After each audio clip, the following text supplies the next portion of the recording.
को डॉक्टर भट्ट जी बैठे हुए बता सकते हैं, बस बढ़िया से बताएंगे।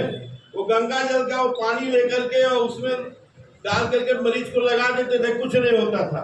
हरिद्वार से ही गंगा प्रदूषित है। हरिद्वार से मिलती हुई जितनी भी आमी हो, चाहे सरयू हो, राप्ती हो, गोर्रा हो, सब प्रदूषित हो चुके हैं। उसके कारण हम और आप भी हैं।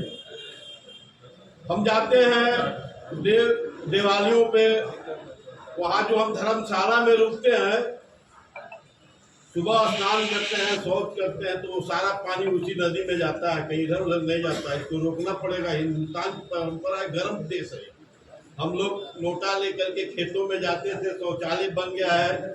नीचे की जमीन जो है गंदी होती जा रही है। जो अभी परत जो कर रहे हैं आप लोग कि स्वच्छ होता है, कि स्वच्छ होता नहीं है। अब जगह जगह का शौचालय कहाँ के लिए? इंग्लैंड के लिए, जहाँ बर्फ पड़ता है। यहाँ तो सूख जाता है, सूखर भरा जाते हैं, खा जाते हैं। हम अपनी परंपरा को भूलते जा रहे हैं, इसलिए नदियाँ प्रदूषित हो रही है। हम जाते हैं नहाने और कपड़ा उसी को विसर्जित कर देते हैं नदी में। कभी आपने सोचा है कि उस नदी में कपड़ा विसर्जित करने से वो जो जल की सफाई करने वाले जो जलचर हमारे सफाई कर्मी है, कछुआ है, मगरमच्छ है, उनके पेट में जाता है, वो मर जाते हैं। कछुआ को निकाल करके यहाँ से ले करके गंगा तक उसके 5 स्टार होटलों का भोजन बन गया। इसको कौन रोकेगा?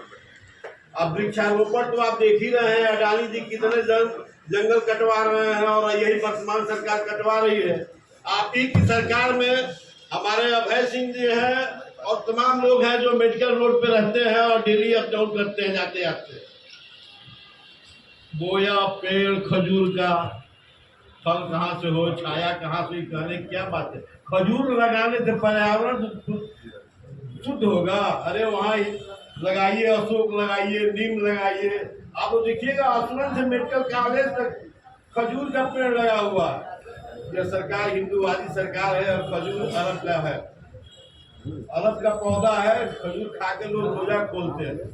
इनसे कहिए योगी आदित्यनाथ जी से, आमी को बचाने के लिए, चाहे किसी भी नदी, उत्तर प्रदेश के किसी भी नदियों को बचाने के लिए सरकंडा लगता रहा नदियों के किनारे।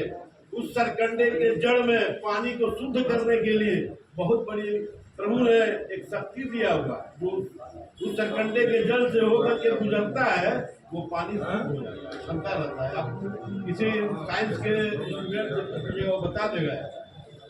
तो मैं इस सभा के माध्यम से मैं सरकार से अनुरोध करता हूँ कि हम फैक्ट्री बंद करने के पक्ष में नहीं रहता। मैं इंटक के आदमी हूँ, मैं चाहता हूँ कि पूर्वांचल में ज़्यादा से ज़्यादा फैक्ट्रियाँ खुलें। लेकिन जो जल नदियों में बहाया जाता है प्रदूषित जल, उसको उसके लिए प्लांट होते हैं, प्लांट लगवावे। अब मुझे उम्मीद है कि योगी जी प्लांट लगवाएंगे। लिख के हम लोग डीएम को दें, विष्णु जी के माध्यम से ये जरूर होगा। ऐसा नहीं सरकार आपकी बात सुनेगी, नहीं। सरकार तो कांग्रेसियों की बात सुनती आ रही है शुरू से आज तक देखिए कोई भी काम।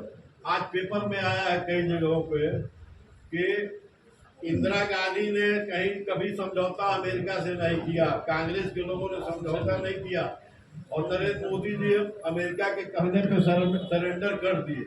वही अमेरिका के कहने पे अडानी सारे यहाँ के जंगलों को कटवा रहे हैं, उसको बंद किया जाए। इन्हीं सब बातों से मैं अपनी बात में विराम देते हुए जय हिंद जय भारत। अगली कड़ी में